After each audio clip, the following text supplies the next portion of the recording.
What's going on, Genius Nation? It's your man, Dr. Will, and you guys know the deal. Let me know what city, what state, what country you are chiming in from. Even if you're watching this on the replay, let me know what city, what state, what country you are chiming in. If you're watching this on YouTube, make sure you hit the subscription button. Make sure you hit the notification button. I'm here in the beautiful city of Phoenix, Arizona, where God vacations. So wherever you are in the world, let me know what city, what state, what country you are chiming in from. On today's Daily Insight with Dr. Will, I want to talk to you about relationship management. Relationship management. As you go through life, you're going to realize the best times that you have are going to be probably related to the relationships that you have. Some of the most challenging times that you have are probably going to be because some of the relationships that you have and that you enter into. So it's very imperative that you understand the power of relationships and how to manage relationships. I always say relationships can take you up or they can bring you down.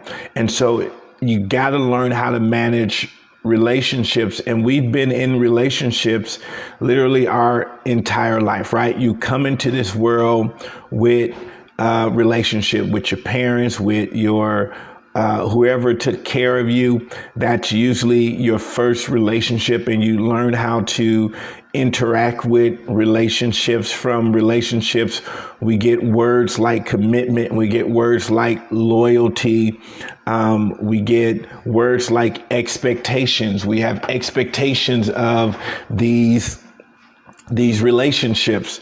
So it's imperative, once again, for you to learn how to understand relationships and manage relationships. So when I think about relationships, when I talk to my kids about relationships, every time you give something or anyone a title, it comes with expectation. Whether those expectations are expressed or made known, it comes with expectation. And as an example, if you call someone a friend, in your mind right now, when you think of the word friend, there are some expectations that come with that. You feel as though if that person is my friend, then I should be able to expect certain things from them. If a person is your doctor, there's some expectations that go on with that, right? If a person is your pastor, if a person is your neighbor.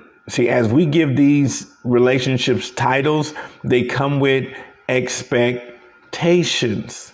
So you got to be very careful when you give out a title, because your expectations may not be in line with what they're thinking. For instance, you may call someone a friend and they may think of you as just an associate, as a colleague, as someone I went to school with. And so the expectations are different. If I'm thinking a person is a friend, when I get into a situation, when I get into trouble, I'm thinking, because they're a friend, oh, I can give them a call. And then when you get off the phone, they're wondering, why did they call me?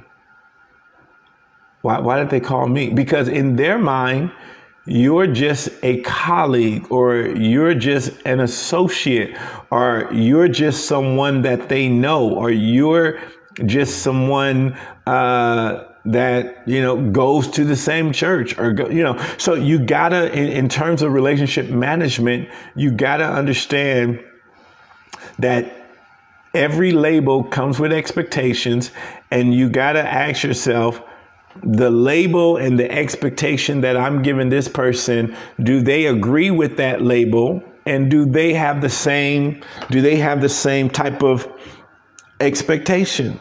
And I've seen so many people become devastated over relationships, all different types of relationships. Because once again, every relationship, when you put a title to it, it comes with expectation.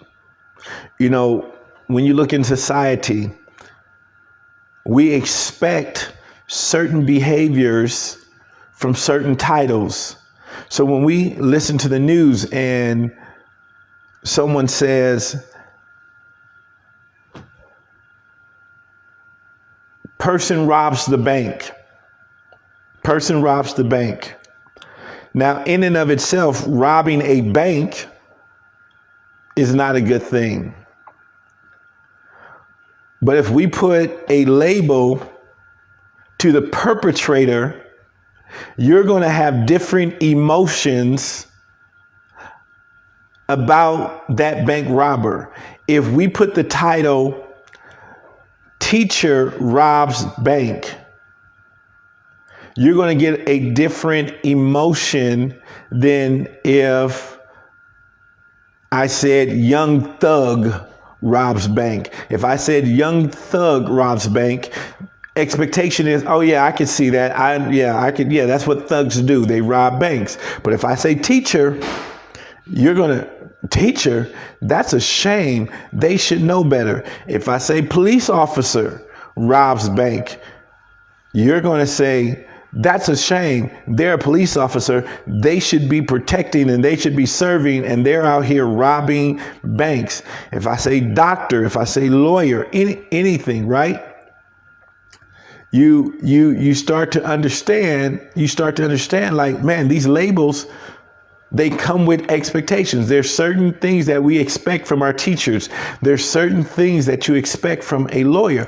So you got to understand, when we're talking about relationships and you start labeling these relationships, you need to understand. I tell my kids all the time, when they say, this person is my friend, I say, you haven't known that person long enough, and that person hasn't known you long enough, and y'all haven't went through anything to classify yourselves as friends. You're setting yourself up for disappointment.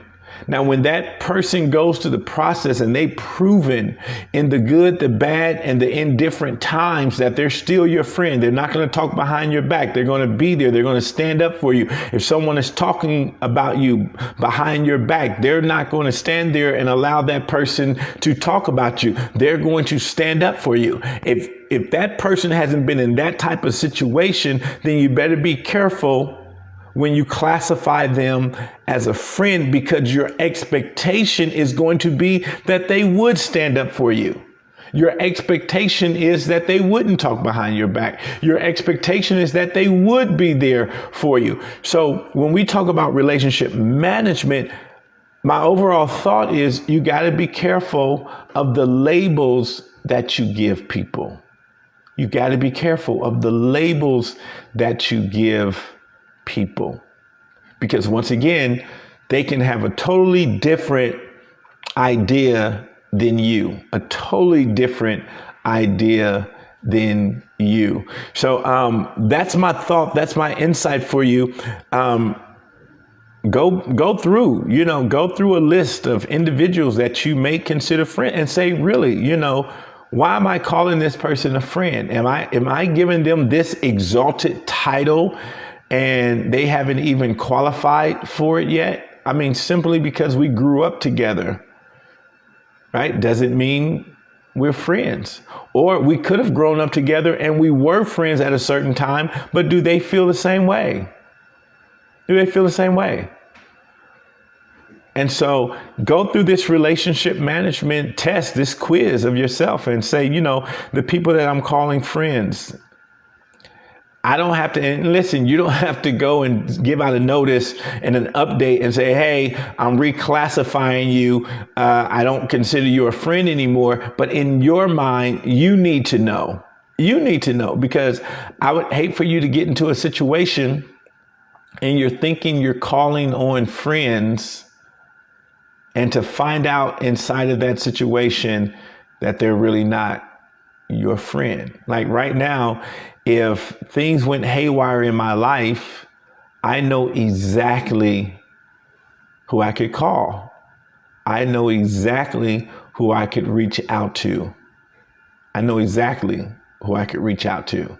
And so you want to have that reassurance in your life, who your friends are. I mean, it gives you a sense of confidence as well.